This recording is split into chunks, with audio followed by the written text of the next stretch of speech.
안녕하세요. 서울 S치과 최승원 원장입니다. 오늘은 충치 치료에 관한 내용을 설명드리도록 하겠습니다. 충치가 이제 어느 정도 진행되느냐에 따라서 치료 방법은 크게 이제 세 가지로 나누게 됩니다. 충치가 조금만 진행되어 있을 때 레진으로 떼워서 이제 마무리를 할 수가 있고요. 충치가 이제 어느 정도 이상 치아의 3분의 1 이상이 없어지고 혹은 또 사이가 썩었을 때 이럴 때는 인레이라는 치료를 이용해서 충치 치료를 하게 되고, 그 이상 충치가 더 진행돼서 뭐 신경 치료를 하게 되거나 혹은 치아의 반 이상이 없어졌다 그럴 때는 이제 크라운 치료를 통해서 치아의 기능과 형태를 회복을 시켜주게 되는데요. 이분은 이제 20대 초반의 남성분이셨는데 여기는 이제 오른쪽 위인데요. 이와 같이 썩은 부위가 확인이 되고 다른 부위들에 몇 군데 충치가 있어서 인레이와 크라운을 이용해서 치료를 했던 케이스를 보고 치료 과정을 말씀드리려고 합니다. 여기는 이제 왼쪽 위를 찍은 거고요. 왼쪽 위에도 보시면 이 부위에 약간 충치가 진행되면서 깨져 있는 모습을 볼 수가 있죠. 밑으로도 약간 까맣게 속으로 충치가 진행된 모습을 확인할 수가 있고요. 이런데도 약간은 좀 의심되는 부분이기는 합니다. 여기는 왼쪽 아래인데요. 그냥 이렇게만 보면 크게 뭐 충치가 없는 것처럼 보이는데 엑스레이랑 봤을 때 이 사이가 조금씩 충치가 진행된 모습을 볼 수가 있었어요. 오른쪽 아래도 쭉 보시면 겉에서는 뭐 까맣고 이런 건 없는데 이 치아 보시면 이런 데랑은 다르게 색이 좀 많이 어두워져 있는 걸 볼 수가 있죠. 저희가 이제 사진을 찍었을 때 이렇게 돼 있는 치아들이 제일 우려가 돼요. 이제 충치가 오히려 제일 많이 진행됐기 때문에 속에서 충치가 진행되고 검은 빛이 비쳐 보이면서 치아가 전체적으로 약간 회색빛을 찌게 되는 이런 것들이 이제 속으로 충치가 꽤 많이 진행된 거거든요. 이제 일반적으로 보면 씹는 면 쪽에 까맣게 있는 것들이 있잖아요. 사진 찍고 이제 환자분들이랑 얘기하다 보면 이런 거 충치 아니냐고 오히려 걱정하시는데 치아 사진을 매번 보시는 건 아니라서 그럴 것 같긴 한데, 그냥 눈으로 보이는 까만 것들은 실제로 이제 충치인 경우도 있고 아닌 경우도 있고, 시각적인 충격은 눈으로 이제 까맣게 보이는 게 더 클 수 있지만 그런 것들은 치료를 안 하거나 설령 하게 되더라도 그냥 간단하게 레진으로 떼워서 마무리를 할 수 있는 경우가 많고요. 실제 이제 제일 우려되는 게 바로 이런 것들이죠. 겉에서는 까맣게 뭐 보이는 게 없지만 전체적으로 색이 어두워져 있다. 이러면 이제 실제적으로 속에서 꽤 많이 썩어 있는 모습을 볼 수가 있거든요. 처음 보여드렸던 오른쪽 위에 약간 깨진 부분이 있었잖아요. 그게 보시는 것처럼 이렇게 소개가 다 썩어 있고, 소개가 썩다 보니까 겉에가 얇아져서 탁 부분이 깨져 나간 거거든요. 그래서 그만큼만 충치가 있는 게 아니라 실제로는 속으로 꽤 깊이 이렇게 충치가 있는 것을 볼 수가 있어요. 충치 제거하고 나니까 보시면 안에 치수 이런데 신경이 노출된 모습을 볼 수가 있죠. 이미 충치를 제거하고 신경이 노출됐는데 노출된 양도 크고 MTA를 써볼까 했는데 뿌리 끝쪽에 염증도 보이고 상태가 그렇게 썩 좋아 보이진 않아서 이건 어쩔 수 없이 신경치료 후에 크라운 치료를 하기로 계획을 했습니다.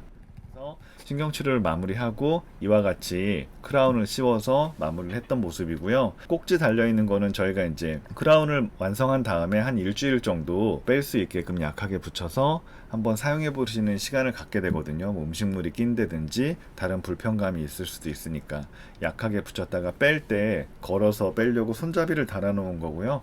최종 마무리할 때는 꼭지는 떼어내고 다시 접착을 하게 됩니다. 처음에 서두에서 말씀드렸던 좀 어둡고 걱정된다는 그 치아 말씀드렸었잖아요. 이 치아를 치료를 하게 되는데 충치를 제거해 보니까 처음에 이제 인레이를 계획하고 인레이 와동을 이렇게 형성을 했어요. 보시면 이와 같이 치아 사이가 많이 썩어 있었기 때문에 이렇게 인레이 와동을 형성을 했는데, 뭐 여기가 이제 충치가 아직 남아 있는 모습을 보실 수가 있죠.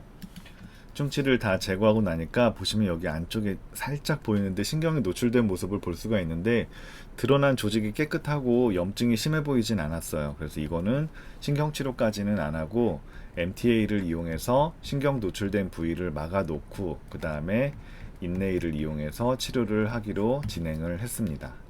신경 노출 부위 안쪽에서 보면 이와 같이 이제 뻥 뚫려 있긴 한데 조직들이 깨끗해 보이고 피도 안 나고 그냥 충치가 좀 진행돼서 신경의 오염까지는, 감염까지는 아직 가지 않은 그런 상태로 확인을 해볼 수가 있었습니다.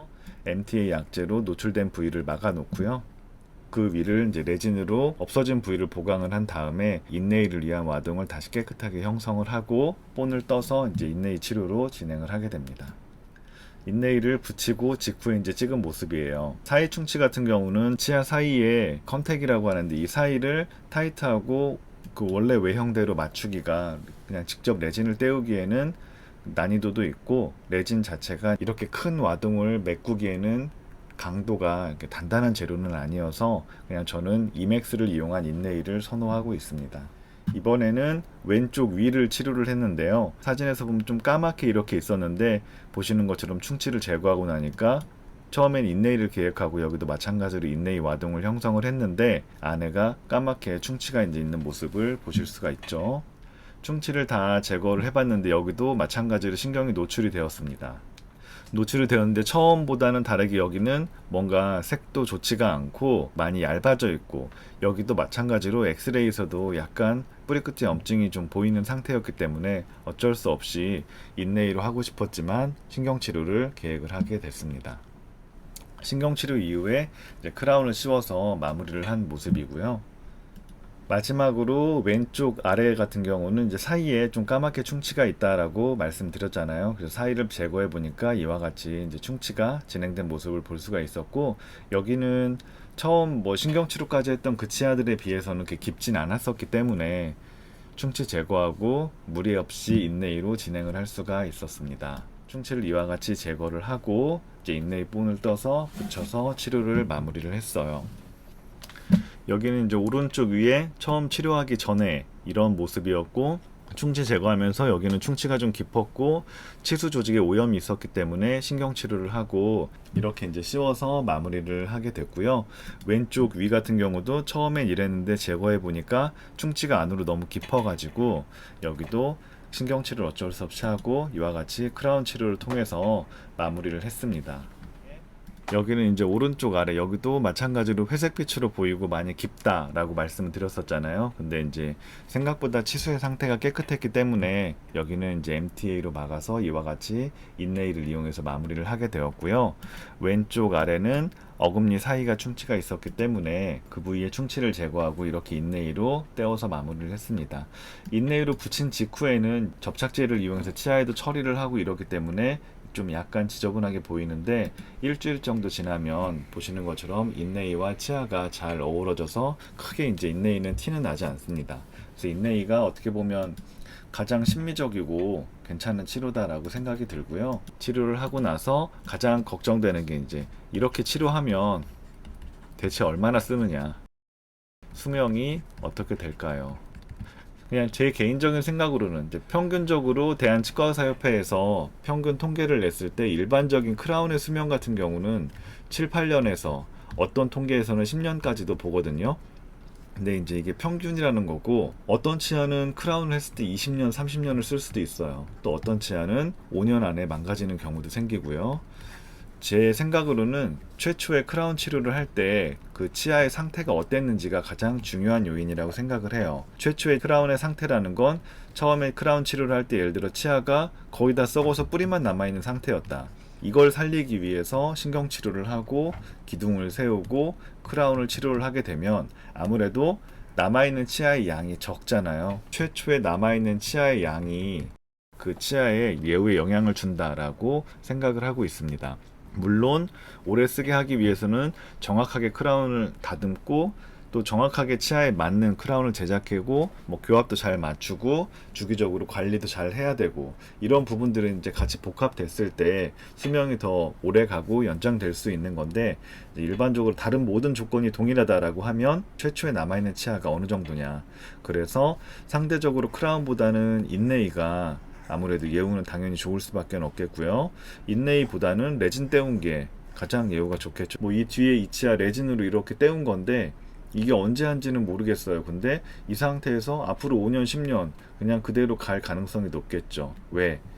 별로 크지 않은 충치를 그냥 레진으로 떼어놨기 때문에 거의 대부분 자기 치아가 남아있는 상태예요. 하지만 인네이로 넘어가고 이제 크라운까지 되면 그만큼 치아가 절반 이상은 썩어서 없어진 상태에서 시작을 하는 거기 때문에 아무래도 그냥 레진으로 떼운 것보다는 최초에 치료할 때 출발점이 다르기 때문에 아무래도 상대적으로 수명도 좀 떨어지지 않나 이제 그렇게 생각을 하고 있습니다. 치과에 갈 때 대부분 이제 충치가 있어서 가게 되는데 살릴 수 있을지 없을지 치료는 어떻게 해야 될지 또 요즘 보면은 뭐 신경치료를 하는지 안 하는지 그거에 대해서도 많이 이제 궁금해하시고 하는데, 신경치료를 하거나 뭐 레진을 떼우거나 인네일을 하거나 이런 것들은 이제 충분히 설명을 잘 들어보시고 찾아간 치과의 원장님이 또 거기에 맞춰서 대부분 잘 설명을 해 주실 테니까 그렇게 잘 치료를 받으시면 좋을 것 같으세요. 오늘도 시청해 주셔서 감사드리고요. 서울 S치과 최승원이었습니다. 감사합니다.